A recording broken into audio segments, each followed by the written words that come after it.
Bonsoir à tous, Sahaftorkom, merci de nous retrouver ce soir. On parlera start-up. Les événements se succèdent chez nous pour promouvoir ces jeunes entreprises à fort potentiel. Un des derniers en date, Africa by Incube Me. L'idée est d'accompagner des start-up africaines et algériennes ici, en Algérie. 16 start-up ont été sélectionnées lors de la première édition. C'est une innovation même dans la façon de faire. Ces nouvelles entreprises permettent d'améliorer la compétitivité des économies des pays industrialisés ou en voie de l'être et ainsi de mieux adapter ces dernières aux changements économiques et aux mutations structurelles. L'impératif d'adaptation à un monde en mutation permanente, tout comme la nécessité de générer de la croissance et de combattre le chômage, ont progressivement amené les pouvoirs publics à engager un effort continu pour établir un environnement incitatif à la création d'entreprises et favorable à la prise de risques. Nous parlerons de tout cela avec nos invités ce soir et nous avons le plaisir d'accueillir sur ce plateau Monsieur Karim Sid Ahmed. Bonsoir. Bonsoir. Vous êtes le directeur général de Cisco, région Afrique du Nord. Merci d'avoir accepté notre invitation. C'est un réel plaisir d'être parmi vous. Merci à vous d'être là. Monsieur Nazim Sini, professeur en économie et management à Marseille. Et vous êtes aussi fondateur de la start-up Ninvesti. Merci d'avoir accepté notre invitation et d'être ici sur notre plateau. On a l'habitude de faire des Skype. On avait l'habitude de faire des Skype auparavant. Nous avons également avec nous sur ce plateau Monsieur Adel Amalou. Bonsoir. Bonsoir madame, Sahaftorkom. Allah Yasselmek, merci. Vous êtes cofondateur de l'incubateur Incube Me et vous avez initié donc cette manifestation Africa by Incube Me, ce programme. Merci d'être avec nous ce soir sur ce plateau.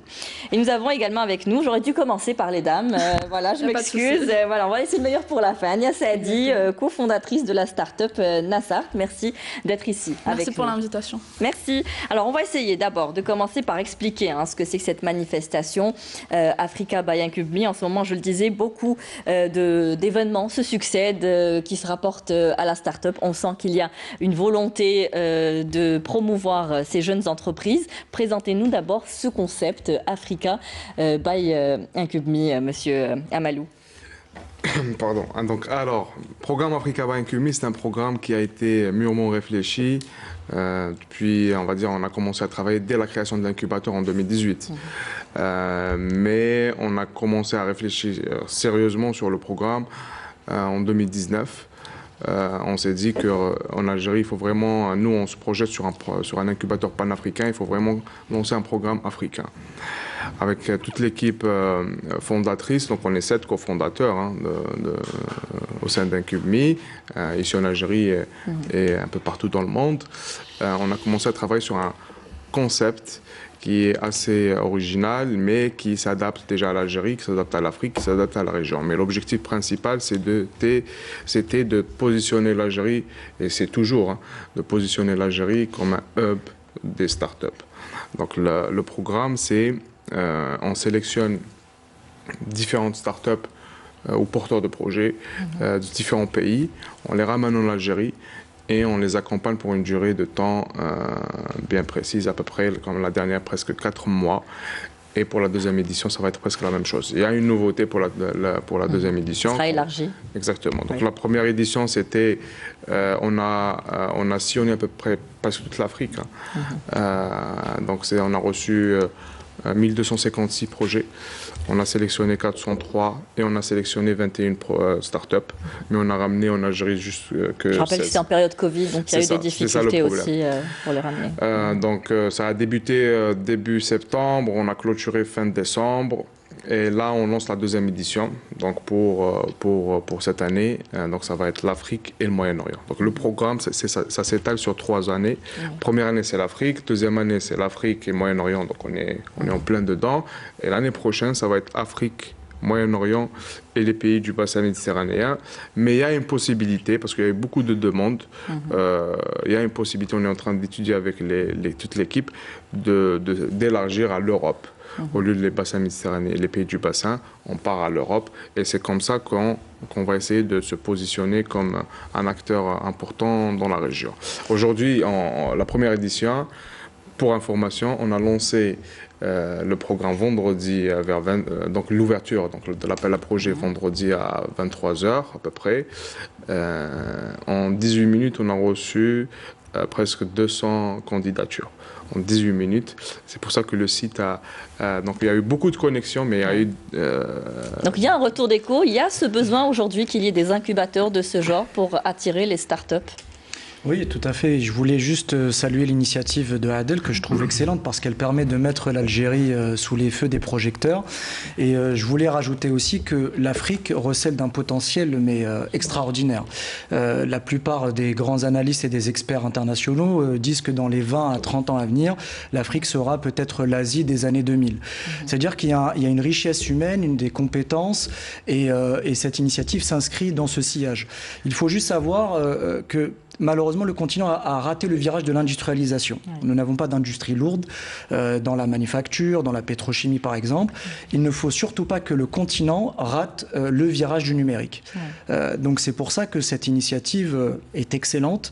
Les incubateurs sont nécessaires, mais ils sont confrontés à des difficultés, notamment les financements. On aura l'occasion d'en parler tout à l'heure, parce que ce qui irrigue l'univers des startups et du numérique, c'est avant tout l'argent. Oui.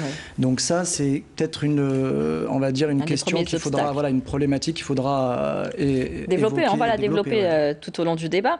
Alors vous êtes partenaire de ce programme. Qu'est-ce qui vous a intéressé? Qu'est-ce qui a fait que vous souteniez ce projet? En fait, à la base, nous avons été très séduits dès la première édition. Donc, l'approche, en fait, c'était une approche très professionnelle. Donc, le plan était un plan étalé sur 3, 4, 5 ans même. Donc, nous avons commencé à parler de la première saison où Incube.me disait que c'était un programme initié pour les startups en Algérie avec, je dirais, un agenda très innovateur. La deuxième année, donc, ils nous ont promis d'aller un peu plus sur des régions un peu lointaines, donc on parle du Moyen-Orient, et je crois que pour la troisième saison, ça va aussi inclure le bassin méditerranéen.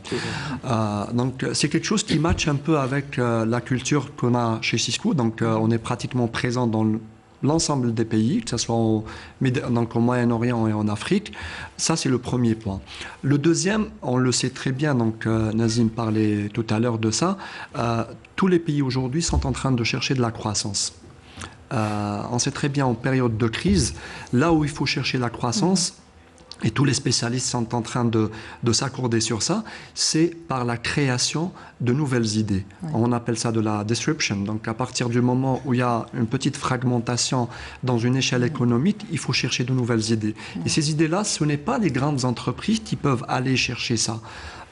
Donc c'est pour ça que avec les petites et moyennes entreprises, les start-up qui sont génératrices non seulement de fonds, mais aussi d'idées qui peuvent à long terme générer des emplois et générer de la croissance pour les pays. Oui. Donc c'est quelque chose qui matche vraiment avec ce que Cisco... D'ailleurs, les grandes entreprises ne dépensent plus autant d'argent dans la recherche et le développement, mais préfèrent externaliser tout cela et aller vers les start-up.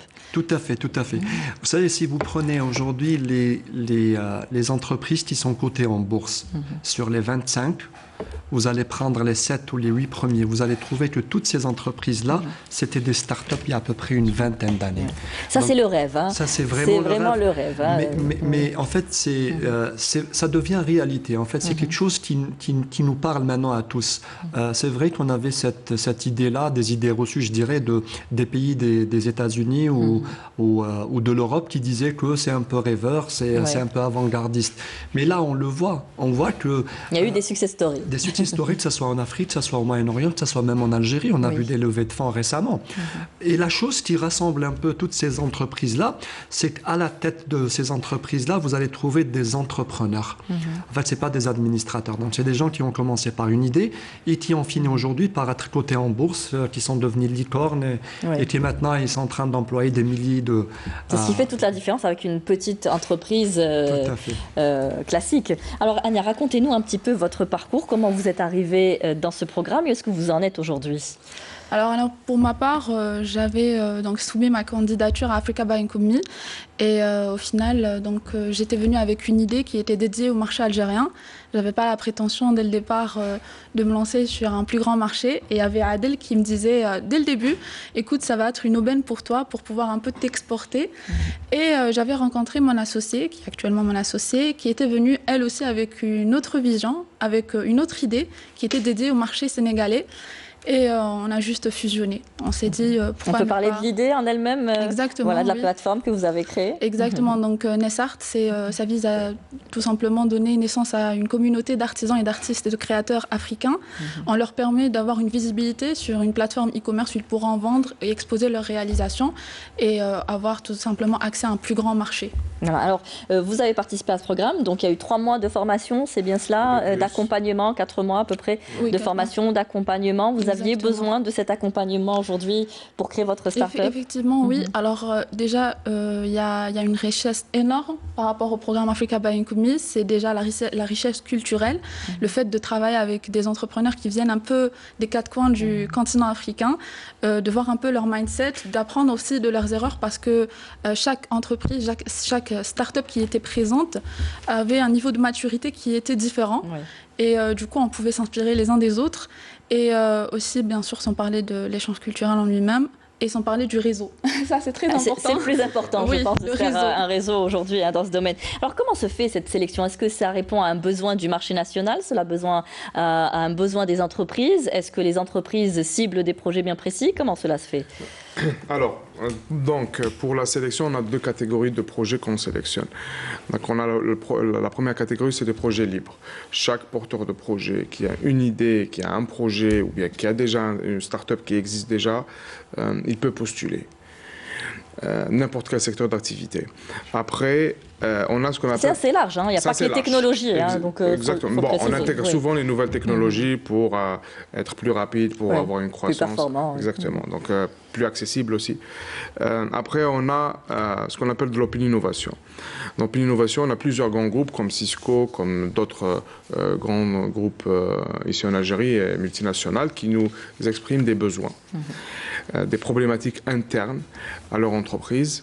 Et nous, on expose sur notre plateforme ces problématiques-là et les startups, les porteurs de projets proposent des solutions. Quand on sélectionne en comité mixte, donc entre l'incubateur et le partenaire qui a exprimé le besoin. Et après, donc on sélectionne la meilleure idée qui répond pour solutionner la problématique. Après, nous, dès qu'on sélectionne le projet, on le ramène et on lui met tous les moyens qu'il faut pour qu'il développe. Et le secret, il est là. On essaie de les accompagner en méthode agile. C'est que on travaille, il y a nos équipes d'Incumi, donc les coachs, et il y a les coachs de l'entreprise. Chaque fois qu'on trace, dès le début, on trace un plan de travail avec l'entreprise partenaire, voilà, l'entreprise partenaire, et chaque fois qu'on arrive à une étape, on valide. Si c'est OK, on avance. Si c'est pas OK, on règle et on avance. Donc c'est comme ça qu'on rapidement, on arrive à développer ces projets-là. Et c'est très, très, très positif. Mais il y a le secret aussi, si par rapport à la croissance de la start-up. Aujourd'hui, une start-up ne peut pas avoir une vision, comme l'a dit Ania dès le début. Je lui ai dit, Ania, si tu penses à te développer juste en Algérie, il faut arrêter dès maintenant. Tu vas être une TPE. Comme toutes les autres. Donc aujourd'hui, il faut avoir une vision globale, large, une vision même régionale, c'est excellent. Mais l'avantage qu'on a, nous, aujourd'hui, c'est qu'on a beaucoup de partenaires. Les partenaires comme, je sais pas, comme Société Générale ou d'autres grands groupes qui exercent en Afrique. Par exemple, on a des groupes qui sont sur 22 pays, sur 18 pays. Ils commencent avec eux en Algérie. Ils signent leur premier contrat en Algérie, mais le grand groupe leur ouvre le marché où il existe. Donc c'est là où on aura la croissance qui va être exponentielle. Oui. C'est là, on va dire que le conseil que je donne aux porteurs de projets, aux startups, c'est que ne cherchez pas le premier contrat, il ne faut pas gagner beaucoup d'argent, mais il faut convaincre ces grands groupes-là. Et si vous séduisez ces grands groupes-là, lui, il peut ouvrir tout le marché du continent. C'est ça, avec les startups, c'est que c'est quelque chose de très... qui fait peur, hein, qui effraie, parce qu'il y a à peu près 90% d'échecs, c'est ça, au niveau mondial des entreprises, selon un chiffre que j'ai trouvé, vous allez me le confirmer. Il y a des success stories, mais bon, voilà, le chiffre, comparativement parlé, n'est pas aussi important, donc on a peur de financer ce genre de projet, de prendre des risques. Aujourd'hui, il faut avoir cette culture de prise du risque pour investir dans les startups. C'est une culture qu'il faut avoir. Chez nous, il y a beaucoup un peu de retard. On va parler des obstacles, hein, et ça en fait partie. Vous faites très bien de le dire parce qu'on en parlait en coulisses tous ensemble en disant que nous n'avions pas en Algérie spécifiquement de culture du private equity, c'est-à-dire des personnes privées qui se constituent ensemble pour financer des idées, des startups, etc. Pourquoi ? Parce que tout ce qui est immatériel fait peur. Vous savez, un investisseur a besoin d'avoir des certitudes, a besoin de savoir dans quoi il investit son capital, et la startup, tout ce qu'elle vend, c'est une idée. Ou un service. Il n'y a pas de garantie derrière. Il n'y a pas de garantie derrière. Et il faudrait que l'on développe cette appétence au risque, cette volonté de prendre des risques, parce qu'il faut savoir que le circuit financier dans une start-up, même dans le monde du numérique, c'est exactement comme l'oxygène dans le corps humain. Si vous cessez d'oxygéner le corps humain, qu'est-ce qui se passe ? Les organes commencent à s'arrêter un à un. Et moi, je pense qu'il faut très sérieusement songer à une vraie stratégie nationale pour avoir deux types de fonds. Des fonds publics qui vont venir aider à l'amorçage des start-up et du numérique, et des fonds privés qui vont venir soutenir un développement, ce qu'on appelle cette fameuse étape de scale-up.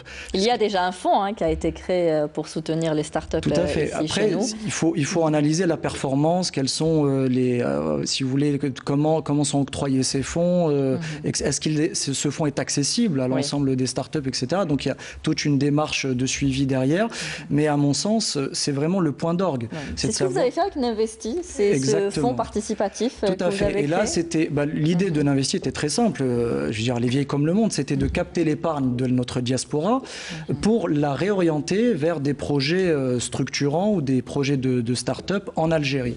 Parce que la plupart des start-up, et on en a une avec nous aujourd'hui sur le plateau, elle pourra vous le confirmer, sa principale difficulté, c'est l'accès au financement. Ce n'est pas l'accès à des locaux, ce n'est pas de trouver des clients, c'est vraiment d'avoir une banque qui est capable de l'accueillir, d'écouter, de comprendre son business plan. C'est surtout ça. Parfois, il y a une véritable dichotomie entre des banquiers qui sont très éloignés de l'univers numérique avec des porteurs de projets qui, eux, sont en manque de financement. Et ça, comme vous l'avez dit, à juste titre, c'est une culture, c'est un mindset, c'est de la sensibilisation, c'est de la pédagogie, mais c'est aussi une poussée de risque que doivent prendre nos entrepreneurs. Et j'allais même aller plus loin. Moi, j'incite, et je profite de la tribune que vous me donnez, j'incite les principales entreprises privées de grande taille à investir. Vous voyez, à prendre, par exemple, une personne comme Ania, comme un poulain, ou vous voyez, de les incuber à l'intérieur même de leur grand groupe et d'accompagner ces entreprises-là. Il faudrait aujourd'hui investir dans tout ce qui a de la valeur ajoutée, comme ces startups, mais comment susciter l'intérêt de ces entreprises, justement, et leur faire accepter une forte probabilité d'échec ? Vous savez, en fait, là où je vous rejoins pas, c'est quand vous dites qu'il y a une forte probabilité de... On va rester sur l'optimisme, forte probabilité de succès. De succès. En fait, c'est ça l'idée. Si vous voyez toutes les entreprises, quand elles veulent avoir un projet, quand elles veulent lancer un projet, elles font généralement appel à des acteurs externes. Mais l'acteur externe, c'est quoi ? C'est un professionnel qui maîtrise déjà le sujet. Donc, ça coûte plus cher. C'est quelque chose qui est très commun pour les autres entreprises. Tandis que quand on est dans un... Il parlait tout à l'heure, Nazim, de mindset. On ne peut pas avoir si vous voulez, une réflexion socialiste, mais on va appliquer un mode capitaliste dans un environnement de start-up. On va à contre-courant. Tout à fait. Comme disait, doesn't make sense. Ça n'a aucun sens, en fait. Okay, donc, on ne peut pas mettre un administrateur sur la tête d'une entreprise, d'une start-up. Okay, donc, on va fonctionner en tant que comptable, achat et vente. Okay, donc, à partir du moment où j'ai une problématique que j'ai envie de résoudre, j'ai deux choix. En fait, soit je vais vers une start-up qui est déjà établie, soit je vais vers un incubateur.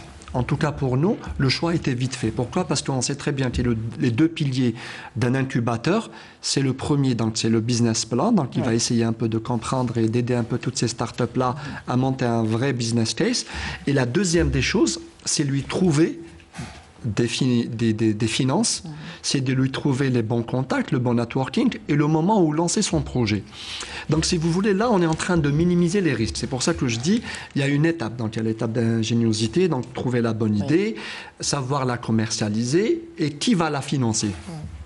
Moi, je pense qu'à partir du moment où... C'est ce que fait l'incubateur un peu... Tout à fait. Voilà, en amont. Tout à Donc, fait. vous préparez le terrain aux entreprises privées. Hein. Exactement. En fait, nous, on émet une idée, une problématique. Donc, après, donc, ils nous présentent un peu toutes les entreprises qui sont adhérées, qui adhèrent à son programme. Et à partir de là, quand on va choisir une entreprise, on va essayer, nous, de continuer. On est dans la phase d'accélération, en fait, du projet. Ça minimise le risque. Et...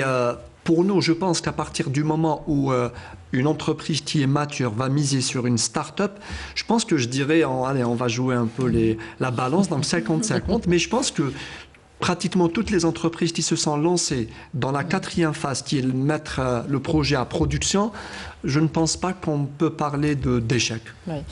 En fait, c'est pas juste avoir l'idée, hein, c'est tout un travail qu'il y a derrière. Il faut un business plan important. C'est plus important, c'est l'accompagnement. Mais Nazim parlait tout à l'heure de sensibiliser, donc c'est un geste, on va dire, comment pousser les gens à s'intéresser encore plus. Donc c'est pour ça que nous, on a développé le programme télé. Parce qu'il y a beaucoup, si on revient 3-4 ans en arrière, sauf les gens qui exercent dans cet écosystème, qui peuvent connaître c'est quoi une start-up, comment ça fonctionne. Mais il faut expliquer que vous avez programmé un programme télé, hein, que exactement. les téléspectateurs Tout comprennent déjà. Tout le programme Africa by Nkumi de la première édition, il a été accompagné par une équipe technique et qui va résumer sur une quinzaine d'épisodes.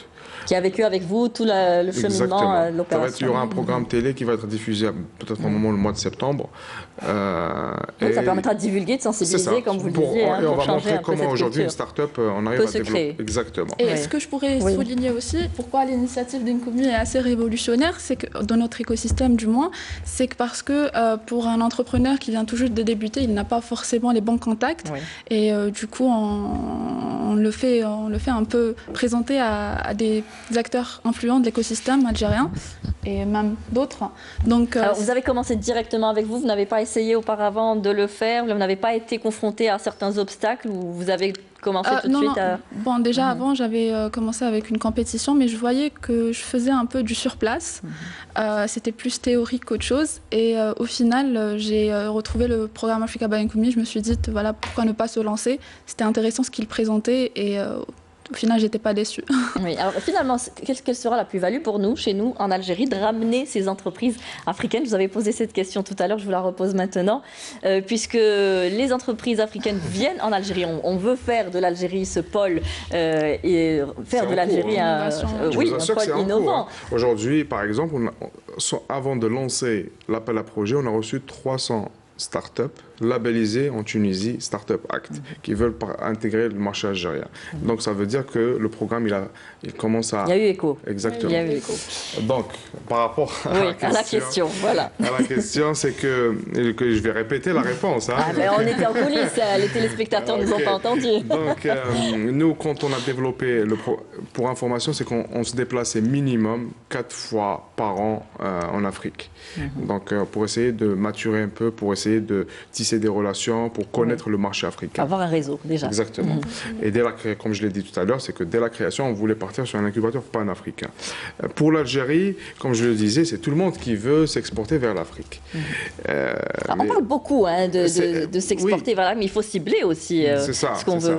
C'est ça. Le problème, c'est que si on sort, comme je le dis, بالعربية لازم تدخل l'Afrique بناسها. Oui, voilà. C'est ça. Donc voilà, on va utiliser donc les entreprises africaines que vous avez ramenées ici pour pénétrer le marché africain. Donc nous, on sélectionne des porteurs de projets de pays africains. Et cette année, donc on rajoute le Moyen-Orient.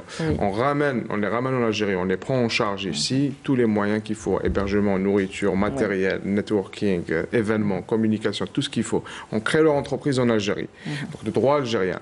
Ils commencent à travailler. Donc elles seront de droit algérien. Excellent. Ils signent leur premier contrat. D'accord. Quand ils signent leur premier contrat, nous, on va tout faire pour que le premier contrat doit être honoré vis-à-vis du grand groupe. Le grand groupe va nous aider à s'exporter vers les pays africains. Et c'est ça l'objectif. Hein. Donc on commence en Algérie et on s'exporte vers l'Afrique et c'est comme ça qu'on va essayer de s'exporter et avoir une croissance pour nos startups. Oui. Alors l'intérêt du marché africain aujourd'hui, c'est ça l'avenir? Oui, justement, je voulais rebondir sur ce que disait Adel par rapport à ça. Vous savez, le gros avantage d'accueillir des startups africaines, moi, j'en vois trois. Principalement, c'est faire du soft power. C'est-à-dire qu'on améliore l'image de l'Algérie et on essaye de démontrer les capacités et les potentialités de l'Algérie. La deuxième chose, c'est un partage d'expérience. C'est-à-dire on voit ce qui se fait ailleurs et pour voir est-ce qu'on peut dupliquer des modèles économiques ou des modèles de réussite. Et moi, je suis très adepte, vous savez, d'une formule qui est le copier amélioré, pas le copier-coller. Oui. Donc, on va copier un concept et puis on va y apporter notre touche algérienne. Et puis la dernière chose, c'est se constituer une force de frappe à l'international qui va consister à aller démarcher justement l'Afrique du Sud, l'Afrique subsaharienne, pourquoi pas le Moyen-Orient et peut-être même plus tard l'Europe. L'avantage qu'on a avec le numérique, vous savez, c'est que les distances sont rapprochées. Vous n'avez plus besoin de bateaux et d'avions pour exporter votre savoir-faire. Vous le faites depuis une plateforme Internet. Et pour ça, moi, je voulais souligner tous les efforts qui sont consentis en Algérie parce que nous avons une très bonne formation. Nous avons aussi des structures réseau qui s'améliorent et je parle sous le contrôle de Cisco qui est à côté de moi. Voilà. Nous avons une qualité de connexion qui s'améliore de plus en plus. Et puis, nous avons des compétences. Il n'y a pas très longtemps, je discutais avec des entreprises françaises très réputées qui me disaient mais on ne savait pas qu'en Algérie, vous aviez de telles compétences techniques, informatiques, etc. Parce que spontanément, ils se tournent vers des grands pourvoyeurs de solutions que sont l'Inde, Madagascar, l'Amérique latine, etc. Ça donnera plus de visibilité à l'Algérie à travers ce genre de programme. Exactement, c'est du soft power. C'est du soft power, je veux dire. C'est la force de frappe. Hein. Aujourd'hui, c'est comme ça qu'on arrive à avoir de l'influence.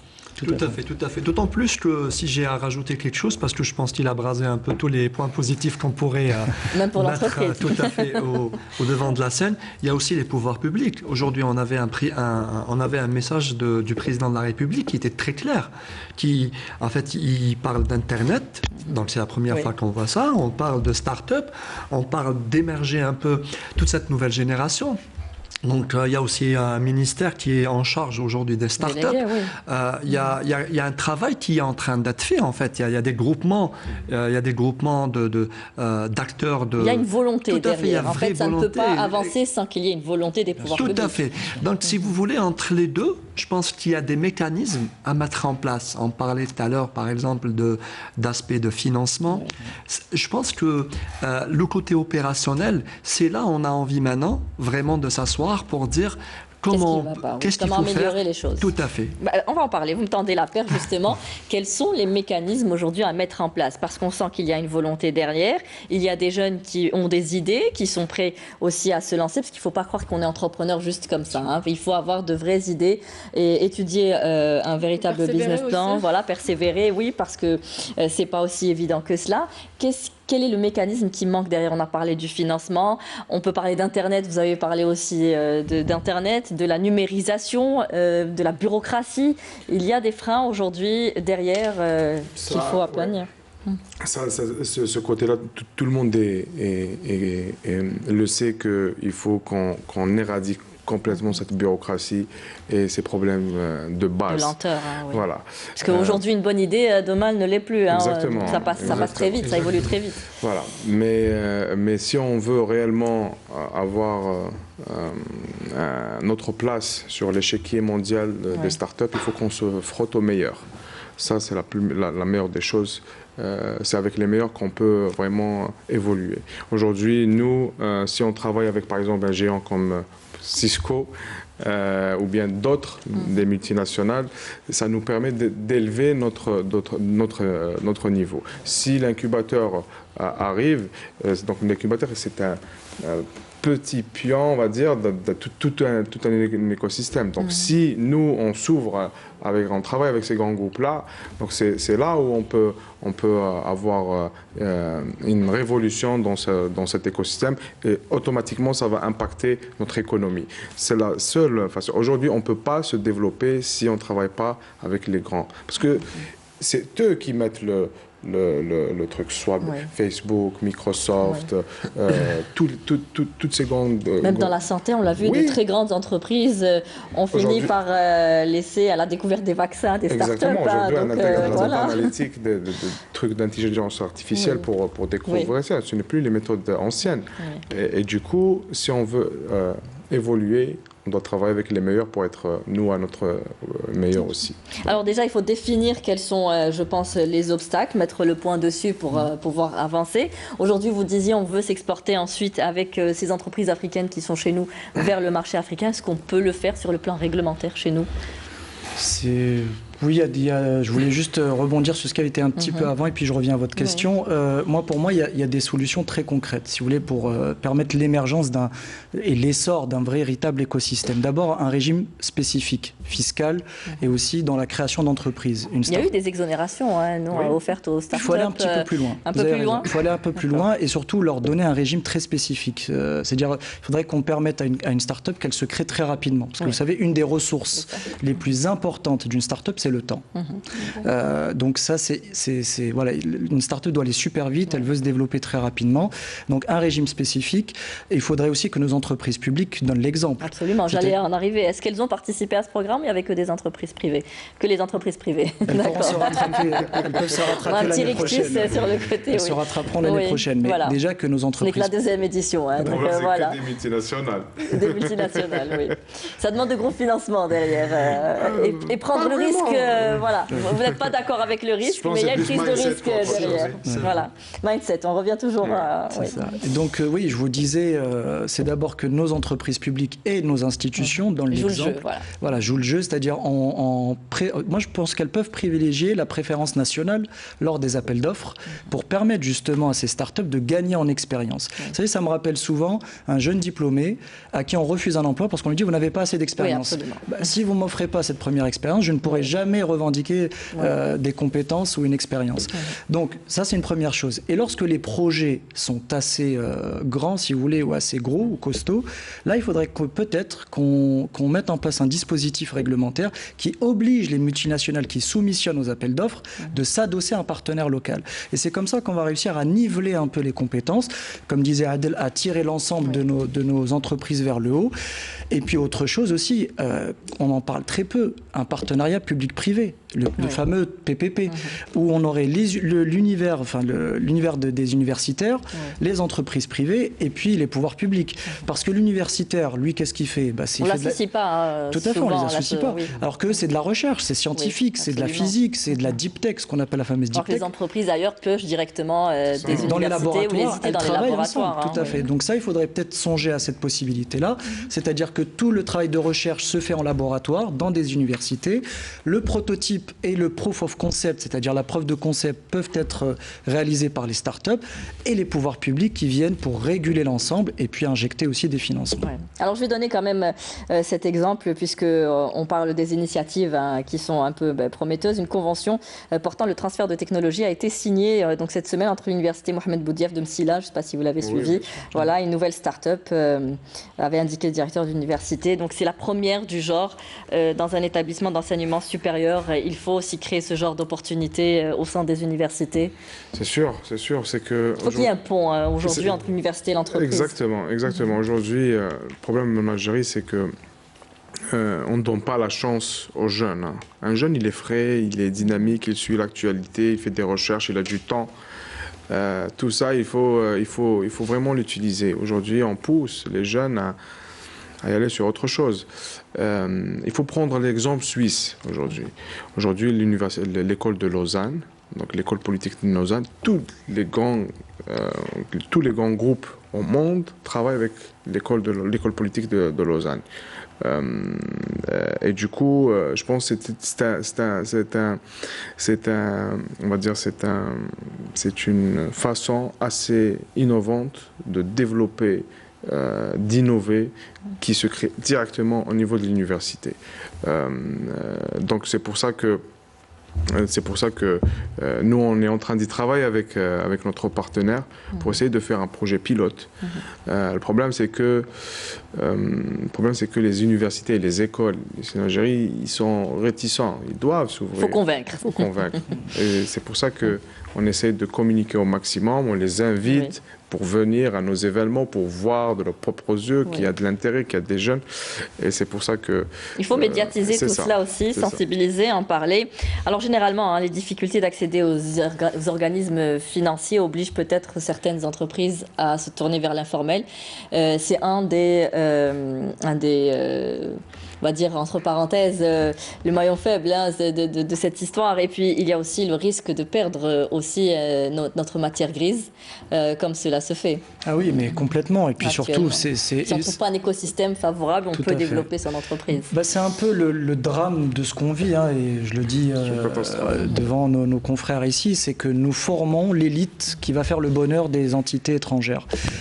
Juste pour vous donner un chiffre, et ça c'est quelque chose qui m'avait vraiment marqué, c'est qu'on avait repéré à peu près une vingtaine d'Algériens qui travaillent directement à la Silicon Valley, notamment à Palo Alto, qui est au nord de la Californie et qui est le cœur de la Silicon Valley. Donc vous imaginez que si ces ingénieurs ou si ces éminences grises étaient restés en Algérie, on aurait peut-être gagné 10 ou 15 ans en matière de retard de développement. Donc maintenant, la question est de savoir comment on peut retenir ces gens-là, et surtout, vous imaginez que d'un point de vue salaire, des fois on ne peut même pas faire concurrence. Quand vous imaginez qu'ici un ingénieur va être payé entre 100 000 et 200 000 dinars, alors qu'en Europe ou aux États-Unis, on va lui proposer 10 000 à 15 000 dollars par mois. Ça veut dire que c'est sans commune mesure. Maintenant, c'est pour ça que je pense qu'une des solutions, c'est de leur offrir les conditions de rester. Des conditions réglementaires, des conditions matérielles aussi, et qu'on puisse leur permettre... Stabilité juridique. Tout à fait, une stabilité juridique, mais aussi qu'on les laisse produire, qu'on les laisse travailler, œuvrer, mettre en place leurs idées, tester, échouer, revenir. Tout à l'heure, on avait parlé d'échecs. Vous savez que je prends souvent l'exemple de Jack Ma, qui est le fondateur de Alibaba. Il disait qu'avant de réussir et de devenir milliardaire, il avait échoué sur 19 projets. Le 20e a été le bon. Donc je me dis que si nous... Il faut être tenace. Ah oui, il faut être vraiment tenace. Et c'est pour ça que je me dis qu'il faut qu'on inculque ça dès le plus jeune âge, que ce soit au lycée, même à l'université, à tous les porteurs de projets, en lui disant mais tentez, c'est pas grave. Peut-être que la 10e idée sera la bonne. Mais il ne faut pas abandonner. Comment vous avez fait pour vous lancer justement dans la création d'une start-up? Est-ce que vous avez fait une formation pour auparavant? Comment vous avez fait? Est-ce que vous avez fait une formation dans le domaine ou pas du tout? Non, mais pas du tout. Alors, j'ai une certaine philosophie, c'est d'apprendre dans le tas. Donc, je me suis juste lancée. J'avais un peu entendu parler de l'entrepreneuriat et j'étais en licence. Et du coup, je m'étais lancée dans un programme où j'avais commencé à entendre parler. Et puis, l'idée m'est venue par rapport aux artisans. Comme je l'ai dit au départ, mon idée était plus axée sur le marché algérien. Mais par la suite, même si on avait gagné la compétition, j'avais l'impression de faire du surplace. Et du coup, je me suis dirigée vers Africa By Nkoumbi. Mais c'est très intéressant ce qu'on dit par rapport aux universitaires, parce que déjà, moi-même, j'ai entendu parler de cette initiative grâce à un club.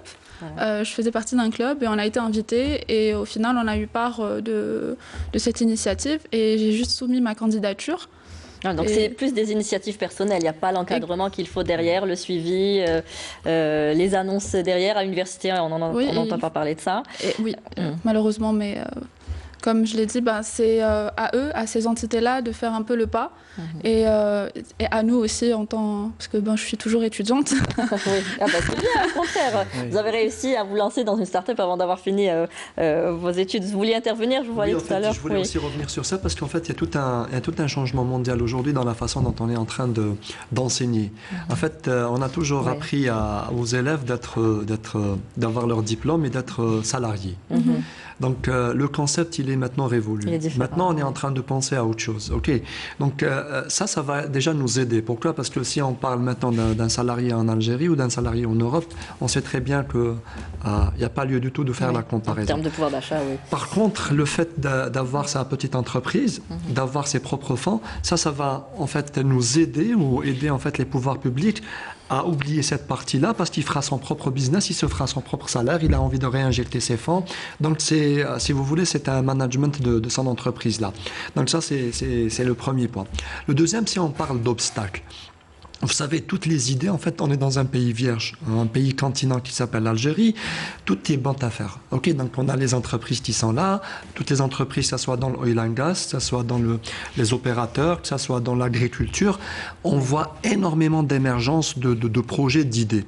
L'accompagnement, je pense que le nombre d'incubateurs, d'événements qui parlent de start-up toute l'année, en fait, moi personnellement, je suis invité chaque 2-3 semaines à assister à un événement. Oui. C'est un bon signe. Oui. Les pouvoirs publics, ils sont là pour accompagner. Mais je crois, je pense, et c'est une petite suggestion, c'est qu'il faut que l'État se détache un peu de ça. Je pense que l'État aujourd'hui, elle doit jouer le rôle de régulateur. Voilà. Ok, oui. C'est vrai, elle a fait le premier pas, c'est lancer ça, c'est de dire aux gens, on croit en cette nouvelle jeunesse, on a envie de mettre les textes de loi, c'est très important. Mais par contre, il faut accélérer. Oui. Et on sait très bien que pas uniquement en Algérie, mais tous les États du monde, en fait, c'est une machine très lourde. Donc je pense qu'il est temps maintenant de faire une petite passation au privé. Privé-public, public-privé ou privé-privé. Mais aujourd'hui, il va falloir passer à ce stade-là. Parce que le privé, je pense qu'il a des leviers qui sont un peu plus, on va dire, flexibles, pour essayer de supporter, en fait, vous parlez d'échec, de supporter en fait l'investissement de ces entreprises. De supporter le risque. Le risque, voilà, on va rester neutre. Tout à fait, tout à fait. Et qui peut faire ça? En fait, c'est les hommes d'affaires, c'est les grandes entreprises, c'est les banques qui doivent jouer aujourd'hui le risque. On a toujours eu des banques qui faisaient soit de l'épargne, en fait, soit des prêts pour l'acquisition de biens ou d'immobilier. Aujourd'hui, cette partie-là, elle doit être, en fait, elle doit faire partie des plans des banques et des institutions financières. Je pense que si jamais on arrive à faire comprendre ça au pouvoir public pour leur dire, écoutez, c'est là où on veut y aller et on veut être accompagné, mais par le privé, donc vous enlevez le risque État, donc vous donnez ça. Oui. Je pense qu'il y a des mécanismes qui vont naître de cela. Il y a les moyens de trouver toujours des solutions. Vous êtes là aussi pour ça, trouver des solutions, n'est-ce pas? Alors on parle beaucoup de numérisation, digitalisation, on sait que le risque à l'avenir, c'est de faire perdre beaucoup d'emplois également. Et quand on parle de start-up, quand on dit que c'est un véritable levier de croissance, c'est là qu'il prend le relais pour la création d'emplois également. Donc l'impact, il est vraiment important. Il est important. On ne peut pas s'empêcher, on ne peut pas s'en priver Si on continue comme ça, comme l'a dit Nazim, on n'a pas le droit de rater ce train. Le train on a raté déjà un, et le dernier, il ne faut pas le rater. Donc, si on rate le dernier wagon, on est mort dans le film. On parle de 20 à 40%, pardon, on est en train de parler entre 20 et 40% des emplois qui vont disparaître. C'est ça. Voilà, donc qui va prendre le relais aujourd'hui? C'est des petites entreprises, là, c'est des startups qui, après avoir créé une solution ou répondu à un besoin d'un client, on va créer notre entreprise qui va créer des nouveaux jobs, qui va créer un nouveau processus. Donc, je pense que c'est ça le résultat qui va découler de la création de ces nouvelles entreprises. Oui, moi je voulais juste rajouter, je cite très souvent, lorsqu'on nous oppose ce chiffre-là de destruction d'emplois, Schumpeter, qui est un grand économiste et qui avait théorisé la destruction créatrice. C'est-à-dire qu'on va détruire des emplois pour en créer de nouveaux dans un autre domaine. C'est exactement ce qui s'est passé quand il y a eu l'avènement de l'automobile. C'est exactement ce qui s'est passé. Changement d'époque, voilà, il faut s'adapter. Hein. Le tout, c'est de savoir s'adapter. Et moi, j'allais vous dire, les grands défis qui attendent justement l'Afrique, et dont nous faisons partie, c'est d'abord que nous ayons une économie décarbonée, parce qu'on parle beaucoup de transition numérique, mais pas de transition écologique et énergétique. C'est une économie digitalisée, donc justement pour permettre l'émergence d'un continent qui a énormément souffert pendant des années, et une économie humanisée. Donc décarboné, digitalisé, humanisé. Il faut qu'on remette l'humain au centre des décisions et qu'on remette l'humain aussi au cœur du projet d'entreprise. Et la start-up, elle répond exactement à ça. Parce que quand vous les analysez, c'est quoi? Ce sont au final des petites structures à taille humaine où vous pouvez avoir l'entrepreneur qui fait le secrétariat, qui fait le comptable, qui fait le commercial, etc. Et je voulais juste rajouter une dernière chose aussi pour nos téléspectateurs. C'est très important de comprendre qu'on n'est pas voué à rester toute sa vie une start-up. C'est juste une étape. Après, l'objectif, c'est de devenir une grande entreprise, une PME, puis une grande entreprise, et enfin une multinationale. Et comme ce qui a été dit précédemment, Google a été une start-up, mais aujourd'hui, on ne peut plus la taxer de start-up. C'est une multinationale, c'est un géant mondial. C'est le cas de leaders mondiaux comme Amazon. Hein. Ça Tout a à commencé fait. tout petit, après ça a émergé et ça a créé des emplois. On C'est ce parle qu'on de ces espère success pour Anya. stories, hein. Bon, on peut compter un peu sur le bout des doigts, non? Tout à fait. Je vois toujours Monsieur Sidahmed. Alors, pour revenir à votre projet, hein, votre start-up N'Investi, expliquez-nous un petit peu le concept. Donc, vous avez créé ce fonds participatif avec des acteurs privés. Oui. Voilà. Donc, est-ce que ça fonctionne, justement? Est-ce Alors, au moins exporter l'idée chez nous? oui. Alors, si vous voulez, à la base, ça partait d'un constat très simple, c'est que je voulais m'appuyer sur les gens de la diaspora, donc notre communauté nationale qui vit à l'étranger, qui, elle, est détentrice de moyens de paiement électroniques, qui a des facilités à payer avec une carte bancaire et qui a aussi la culture du paiement en ligne et qui, lors de plusieurs échanges que j'ai eu avec cette diaspora, elle souhaite investir au pays. Et il s'est avéré qu'il y a eu le Covid, donc l'impossibilité pour elle de se déplacer physiquement en Algérie, mais elle voulait quand même contribuer à l'essor économique de l'Algérie. Et une des idées, c'était de mettre en relation des porteurs de projets sur place en Algérie, pour lesquels les banques leur étaient complètement fermées, avec des financeurs qui, eux, avaient quelques dizaines, quelques centaines d'euros à mettre dans un projet. Et je voulais, en fait, si vous voulez, créer une sorte d'émulation comme ça, parce que le crowdfunding, c'est quoi? C'est le financement par la foule. C'était que plusieurs dizaines de personnes ou centaines de personnes se réunissent pour financer un projet. Donc l'idée en soi est vraiment hyper intéressante. Elle a trouvé écho auprès des Algériens d'Algérie et des Algériens de France, sauf qu'on s'est frotté à un problème réglementaire parce qu'on est considéré comme étant un intermédiaire financier, puisqu'on capte de la devise que l'on transfère en dinars. Mais ça répond à plusieurs impératifs. C'est d'abord, on permet de lutter contre l'informel. De deux, on injecte des financements frais, on irrigue cette fameuse... Ça peut être instable aussi. Tout à fait. Mais après, il y a aussi des réticences parce que la diaspora qui finance me dit si demain le projet échoue, quelle garantie j'ai de récupérer mon capital? Et c'est là où je leur dis, n'oubliez pas, mindset, si vous êtes un investisseur, vous devez accepter le risque de perdre. Oui, c'est capital. Hein. C'est cela aujourd'hui, le risque. Alors on parle de e-payment, on parle de ce paiement électronique aujourd'hui que nous cherchons aussi à avoir. Il faut des réformes structurelles à plusieurs niveaux chez nous pour arriver à ce niveau-là. Et puis il y a aussi notre diaspora. Vous êtes aussi en France, vous êtes aussi au Canada, là où il y a notre plus forte communauté également à l'étranger. Il faut la faire participer aussi. C'est ça, hein. Donc dommage, il y a eu le Covid. Nous, on était sur une lancée très très positive. Donc on a ouvert un incubateur au niveau de l'université de Lyon 3 Jean Moulin.